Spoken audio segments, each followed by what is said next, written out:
morning, everyone. Good morning. My name is Anique Dahl. I'm a senior at Aurora High School. I have been to Neverland. I believe in fairies and magic and true love. Only I don't tell people that. Because they call me an idealist. They say it like it's a dirty word. Only I don't think it is. Because I read emails and blogs and newspapers every day that are just dripping in cynicism and sarcasm and doubt. And to me, those look like the dirty words. Because I read them, and I feel like there is no hope. And sometimes I wonder if this is a recent thing. That if it's that our rate of bitterness is rising with the rate of gas prices. Or if it's just something that happens when you grow up. So, being the idealist that I am, I see this. I'm dissatisfied with it. And so I say, how can we change it? How do you make the world dream again? How do you tell everyone to stop growing up? I think it's easy. You simply say, close your eyes. Pretend. You remember how to do that? It's not as easy as it once was, but I believe that by imagining the change we want to see in the world, we can make it a reality. Is it the truth?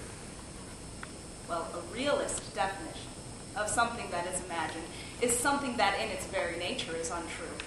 To which I say, what is the truth? Anything that you can hold in your hands, define as real and true, was once imagined.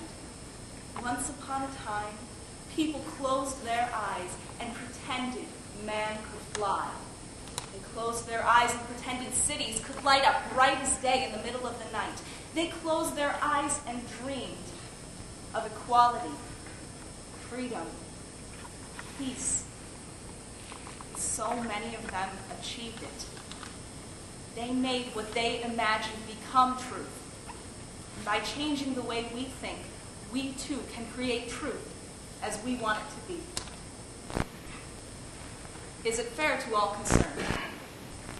I understand that it is easy to feel hopeless and disappointed when the reality is that life isn't fair to all concerned.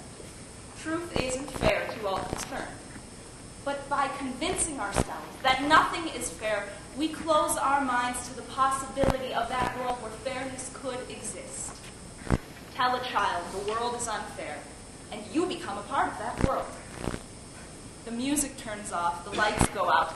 Suddenly pretending seems useless, because that's not how things are.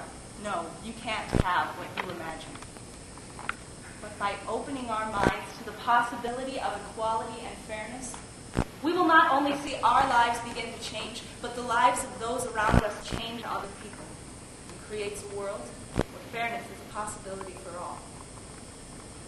Will it build goodwill and better friendships? Have you ever had a crazy idea and talked it up for hours with someone, both of you knowing that it was impossible and could never really happen?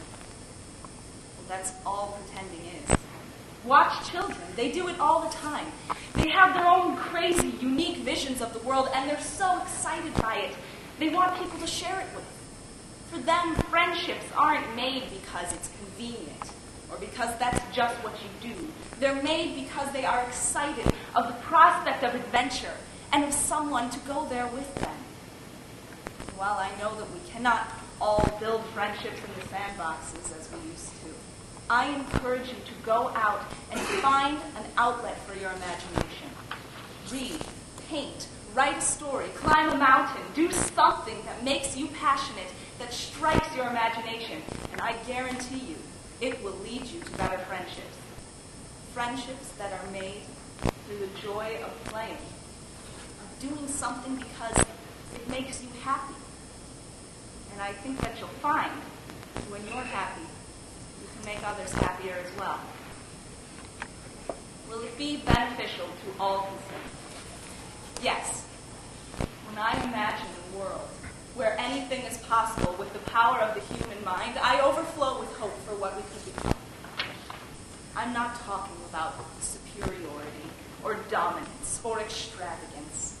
I'm talking about people having hope.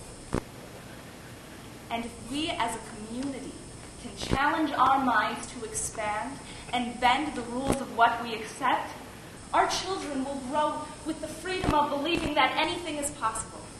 Teenagers will grow and learn to accept themselves and thus be more accepting of others.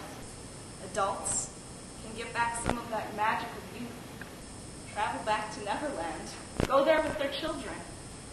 And the unstoppable flow of imagination and creativity will burst into our society through art, sciences, education, and philosophy. After all, it's not idealism that we need, just a different way of seeing things. If pretending isn't your cup of tea, that's fine. If you'd rather not sit for hours imagining worlds into existence, you can take it or leave it. But I challenge you today, or sometime this week, look at a situation from a different point of view. Try and see something from someone else's perspective.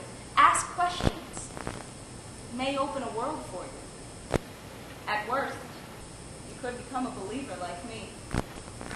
And so I leave you with this, your first opportunity. Close your eyes and imagine a better world, whatever that means for you. And if you believe that by imagining this world, you can make it a reality,